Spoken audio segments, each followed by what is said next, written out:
ډېره مننه. ډېره شکریه.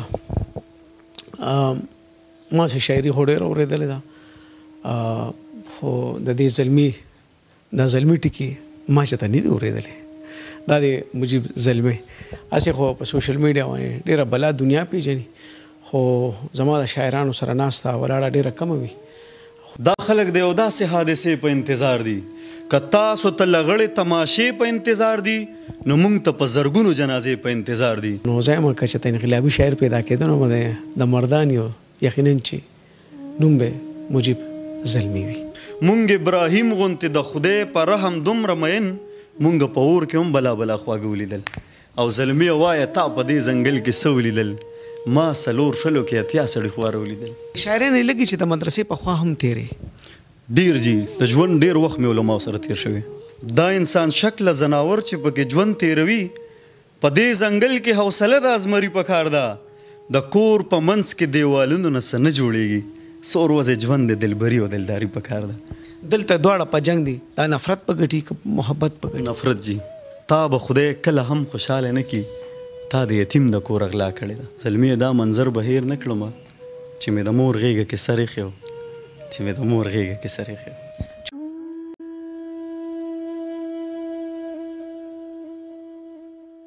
چې لمر له بل اړخ راشي د دې په انتظار دي. دا خلک د یو داسې حادثې په انتظار دي، که تاسو ته لغړې تماشې په انتظار دي، نو موږ ته په زرګونو جنازې په انتظار دي. د وخت مجاهدینو هله شابه ما شهید کړی، زما د قبر سلی ته ډیوې په انتظار دي. یو وختو چې سجدو ته به سرونه منتظرو، یو وخت دی چې سرونو د سجدې په انتظار دي. یو وختو چې سجدو ته به سرونه منتظرو، یو وخت دی چې سرونو ته سجدې په انتظار دي. دا خلک سرکشۍ تر دې پړاوه راوستلي، دا خلک د مهدي د قافلې په انتظار دي.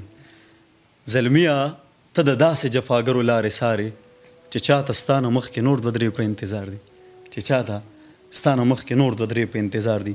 وایي سبجان لاله دا ما نه وی لیکلی، یو 2-3 ورځې وشوې، وي ما په رڼا پسې روان په توره شپه ولیدل، سول مر پرست مې په سجده په لمر خاته ولیدل. په دې کتاب کې چا ناکامه ژوند ته ښه جړلي، په هره پاڼه مې لامده لامده باڼه ولیدل. په دې کتاب کې چا ناکامه ژوند ته ښه جړلي، په هره پاڼه مې لامده لامده باڼه ولیدل. ښکاري حسین د یزید خیلو نه شکستو خوړو، نن مې کارغان د پښتونخوا په دیواله ولیدل.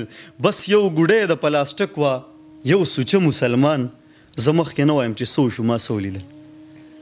بس یو ګوډی د پلاستیک و یو سوچه مسلمان، زه مخکې نه وایم چې څه وشو ما څه ولیدل. ما د خپل ژوند په فلسفه کې د 20 کالو بوډا قسم په خدای چې د 15 کالو واړه ولیدل.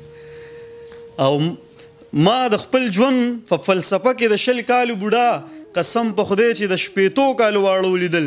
څه نظربندو په دې ښار کې په ژوند نه پوهېدل، چې څه بیناو په غوږونو مې کاڼه ولیدل. څه نظربندو په دې ښار کې په ژوند نه پوهېدل، چې څه بیناو په غوږونو مې کاڼه ولیدل. مونږ ابراهیم غوندې د خدای په رحم دومره مین، مونږ په اور کې هم بلا بلا خواږه ولیدل. او زلمي وایه تا په دې ځنګل کې څه ولیدل؟ ما 4 شلو کې 80 سړي خواره ولیدل.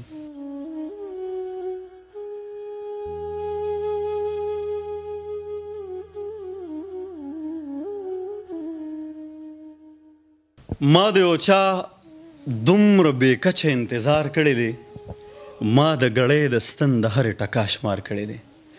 تل مې د اوښکو په تسبو ذکر د یار کړی دی، ما محبت په داسې ډول او سینګار کړی دی. تا د جومات نه مقدسې څو نارې وهلي، ما په بربنډو مخلوقاتو باندې کار کړی دی. دا څه مزه ده چې په خلا شولې، مزه هغه ده چې ما منت کړی او تا راته انکار کړی دی. او مونږ په لمن پسې لمن نیولې، د حقیقت لټون مو تل په ورکه لار کړی دی. څه په سلګو ډوبېږي د کنډو له سره، وخت یې پوره شو او کلمر ته چا ازار کړی دی. وخت یې پوره شو او کلمر ته چا ازار کړی دی. د تور او سپین له قید او بند ازادي پکار ده، د ژوند بقا ته نظریه پیغمبري پکار ده. مونږ د اوږدو کیسو نه تر سپېمو راغلي، مونږ د خبره ښه درنه او سرسري پکار ده. دا انسان شکله ځناور چې پکې ژوند تېروي، په دې ځنګل کې حوصله د ازمري پکار ده.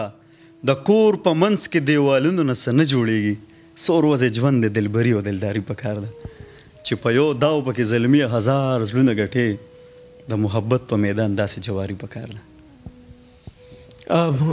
ته په شاعرۍ کې رومان اړخ ته تصوف اړخ ته که نه داسې نور اړخونو ته؟ شاعري هم هغه ده کامیابه شاعري ژوندۍ شاعري چې په تاریخ کې یو نوم پرېږدي چې په غزل کې هر رنګ وي، هم پکې رومان وي، هم پکې انقلاب وي، هم پکې مذهب وي، چې ټول اړخونه وڅېړلی شي. نو که په محفل کې مذهب پال ناست وي هغې ته مذهب والي، که رومانټیسزم والا خلک پکې ناست وي هغې ته رومانس والي، نو په هغه محفل باندې انسان جمدی پاتې شي. ولې نه جي په سر سترګو تر څو چې ترجمان نه وي قرآن د کتابونو، ابس د کراړک شي کل جهان د کتابونو. چا خپو د لاندې کړي دي په ځمکو یې راکاږي او چا په سر اغستې د اسمان د کتابونو. په مخ باندې مې ښکل کو په سینه پورې مې جوخ کو کتاب زما جانان شو زه جانان د کتابونو. دا خاوره دومره تږې ده دا خاوره درنه غواړي خدای په شیبو شیبو باران د کتابونو. زر کاله د قامونو نه په مخکې درومي کم قام کې چې پیدا شي نشیان د کتابونو. زر کاله د قامونو نه په مخکې درومي کم قام کې چې پیدا شي نشیان د کتابونو. هغه سرونه مات کړئ په ډیران کې غزار کړئ په مونږ کې چې کم نه دي لیونیان د کتابونو. عمل ته چې دی وګورم او علم ته دی پام کم انبار په سر تړلی د شیطان د کتابونو. ته ګوره هره پاڼه به آواز کوي زلمیه چې تاسو روباسئ شهیدان د کتابونو.